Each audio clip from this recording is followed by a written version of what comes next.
Bonjour, aujourd'hui je vais partager ma méthode pour confectionner une housse de liseuse, de tablette, quel que soit l'appareil. Nous allons faire de la même façon. Donc j'en ai fait une, celle-ci, pour une petite liseuse. Là, on a une plus grande pour une tablette. Voilà, une tablette standard, je ne connais pas la taille en pouces, mais voilà. Et là, on va attaquer la troisième pour une plus grande liseuse. Donc c'est la même façon de faire à chaque fois en partant de la taille de la machine. Donc ça marche pour tous les formats de toutes vos machines. Sachant, on part du principe qu'on a à peu près 8 mm d'épaisseur. J'ai mesuré chacune. C'est semblable. Donc si vous avez un énorme appareil, il faudra modifier par rapport à l'épaisseur. Mais là, sur celle-ci, on a toujours nos 8 mm d'épaisseur. Donc le calcul est toujours le même. Je pars de la taille de l'appareil et j'y rajoute 4 cm en largeur et 4 cm en hauteur. Ensuite, on va faire la forme du rabat à la main sur un papier. Et voilà. Donc très très simple. J'ai anticipé la découpe. On va faire la troisième housse. Donc pour cet appareil-là. Là, voilà. La petite. Hop. C'est fait. Avec son petit nounours derrière. La tablette, j'ai voulu changer l'attache cartable. On a mis un bouton aimant. Avec toujours du passepoil. Passepoil en simili doré. Avec derrière sa petite broderie aussi. Hop. Tac. Qui rentre bien. Donc là maintenant, on va commencer celle-ci. Alors, le format de cette liseuse, elle fait 19,5 de haut par 13,8 de large. Donc on en rajoute 4 cm à ça, ce qui nous fait arriver à 23,5 par 17,8. Donc j'ai déjà découpé les tissus pour gagner du temps. Le devant, le derrière, cette fois-ci c'est un petit chat.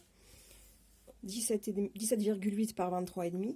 L'intérieur est déjà découpé également. Je vais juste faire avec vous la forme du rabat et l'attache cartable. Voilà. C'est vraiment quelque chose qui peut servir pour des petits cadeaux de Noël rapides. Ça va très très vite. Donc ma méthode pour aller plus vite, c'est que je coupe la mousse assez grossièrement et je vais venir fixer mon tissu au point zigzag et redécouper ensuite, enfin découper justement une seule fois pour de bon, une fois le velours cousu dessus. On gagne du temps. Allons-y.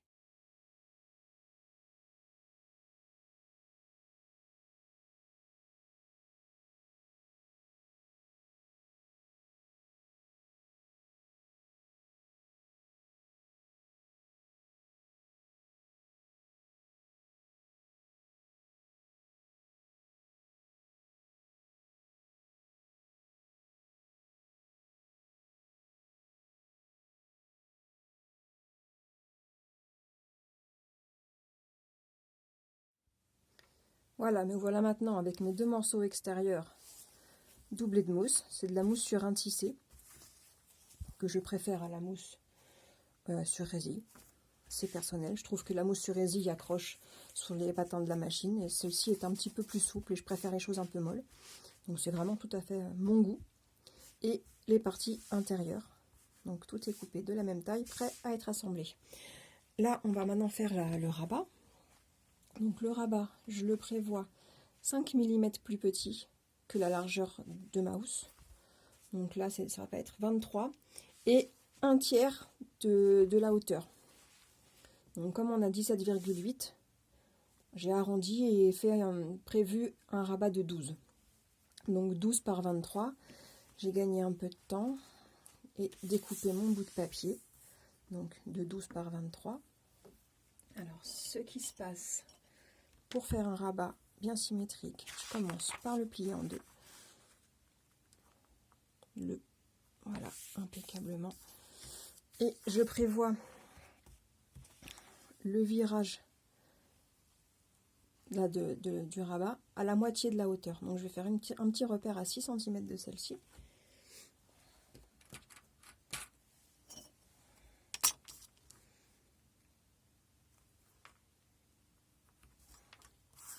Et je vais venir dessiner un arrondi ici et relier les deux. Alors mon outil, voilà, un pot.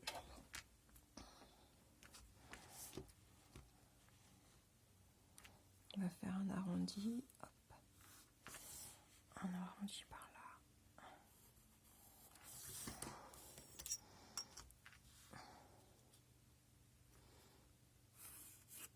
Voilà. On retrace un peu à l'avant, voilà. On va découper tout ça et on aura le gabarit du rabat.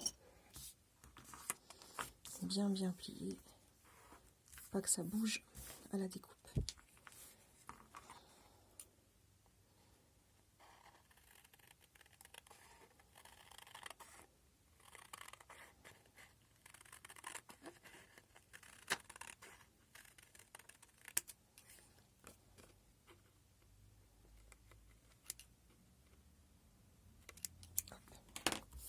Voilà, donc maintenant, je vais découper le tissu extérieur du rabat, le doubler avec la mousse sur rési, découper la doublure et je reviens. Et voilà, me voilà avec mon rabat sur sa mousse, la doublure. Donc on a maintenant tous les morceaux, plus qu'à assembler. Donc voilà, j'ai tous mes petits rabats différents pour les housses que j'ai fait. On va garder, ça peut toujours servir. Toujours fait avec mon magnifique pot. Le papier plié en deux pour avoir une belle symétrie. Voilà, ça prend 2 minutes. Allez, donc on va commencer l'assemblage. Endroit contre endroit, on coud les 3 côtés. C'est parti.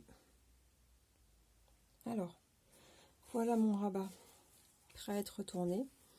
Alors attention, le rabat qui fait 5 mm de moins que le corps de la housse, c'est valable sans passepoil.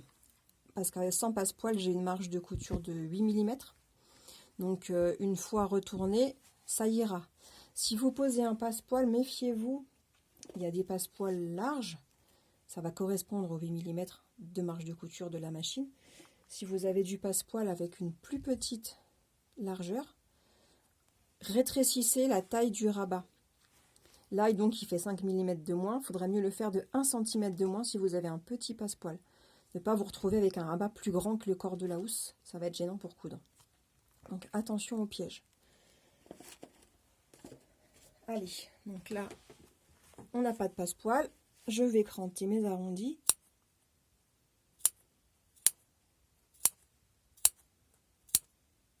Avec toujours mes petits bijoux, là.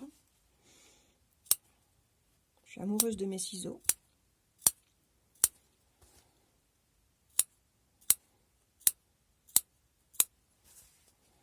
Je sais qu'il ne faut pas couper avec le bout, mais tant pis, ça se fait. Coupe tellement bien. Allez, on retourne.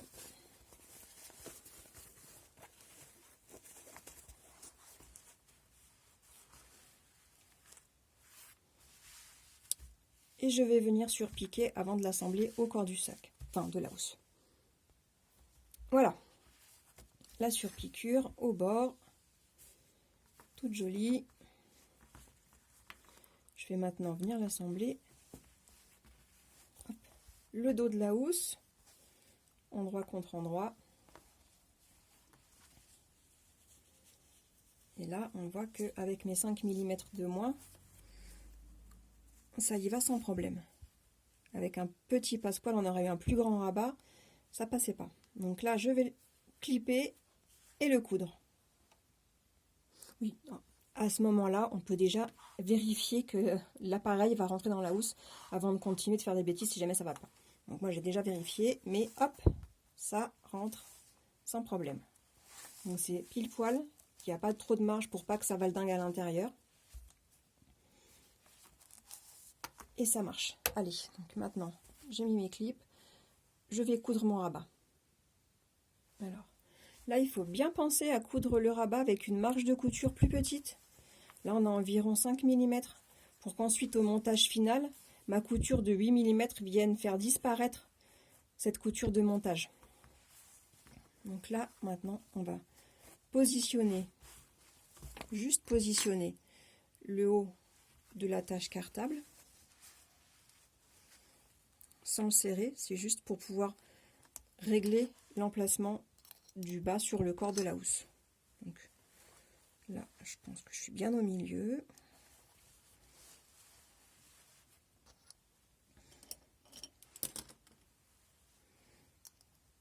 Ouais, moi je fais comme ça.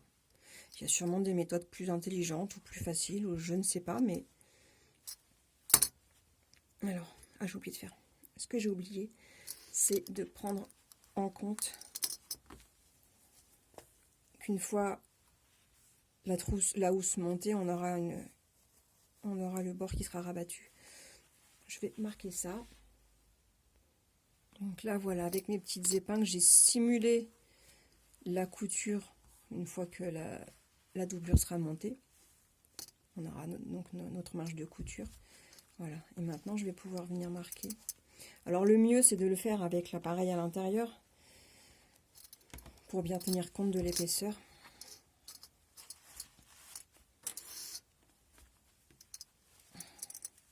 Pour pas que ça vienne trop tirer sur le tissu et que ça ferme confortablement.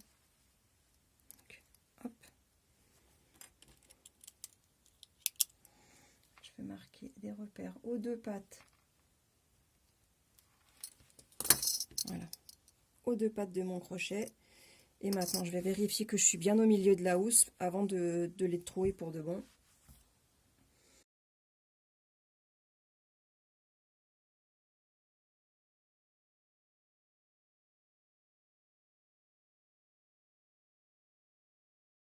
Mettre un petit coup de marteau pour bien plier les pastes. Voilà, le coup de marteau. À l'intérieur, c'est fait. Donc mes pattes sont bien pliées, c'est bien costaud. Donc maintenant, avant de terminer avec la partie clic-clic, je sais pas si ça a un nom, dites-le moi. On va venir mettre l'extérieur dans la doublure. Donc j'ai bien laissé un trou pour retourner ensuite ma housse.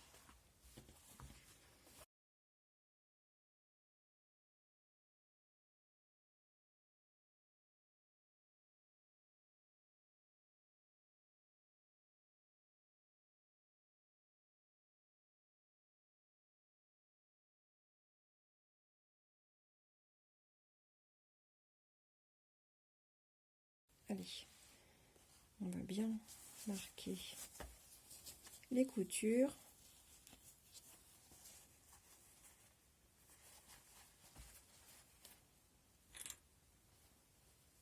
Voilà. Hop.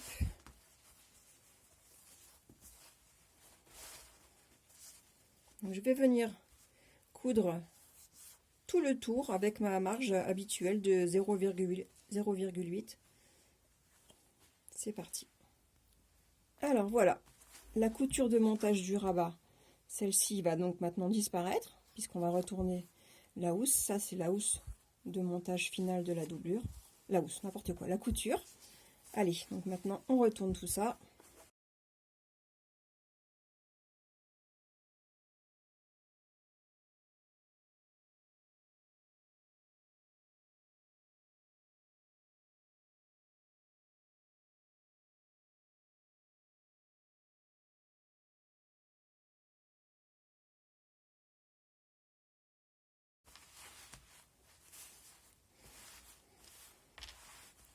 On va venir faire la surpiqûre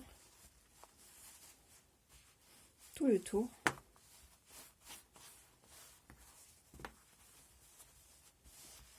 Avant de venir mettre cette partie. Donc j'aimerais bien savoir son nom parce que je ne sais pas comment ça s'appelle du tout.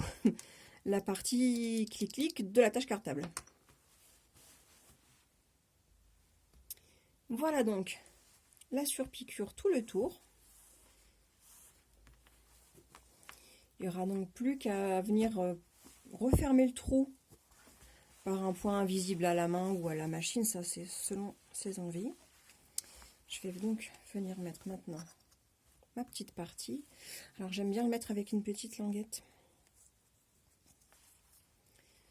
Là voilà, j'ai petite languette rose pour aller avec mon nounours. Là on a une petite languette paillette. On a la totale, languette, passepoil, tout en paillettes. Donc là j'ai ma languette violette pour aller avec le violet du chat derrière. Hop.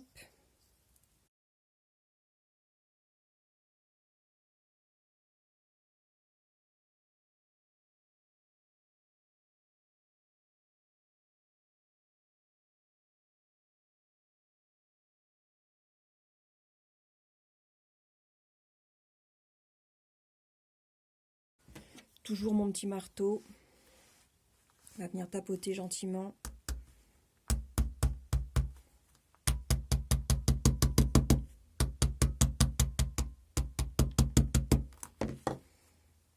Et voilà le travail. J'ai ma housse de liseuse. Hop, ça rentre encore moins bien qu'avec le velours. J'ai pas bien retourné mon tissu à l'intérieur. Hop, voilà. Et clic. Voilà, toutes mes petites housses. Donc suivant le principe de 4 cm plus large et 4 cm plus haut que l'appareil à l'intérieur. Et un rabat de 5 mm moins large que le corps de la housse quand on n'a pas de passepoil, et adapté quand il y a du passepoil par rapport à la largeur du passepoil pour pas se faire avoir et avoir un rabat trop grand. Hop, je vous montre le dos. L'avantage d'avoir une brodeuse, c'est quand même bien sympa. Et voilà, j'ai plus qu'à rendre tout ça à leur propriétaire maintenant, parce que j'ai pas tous ces appareils à moi à la maison. Allez, bonne journée!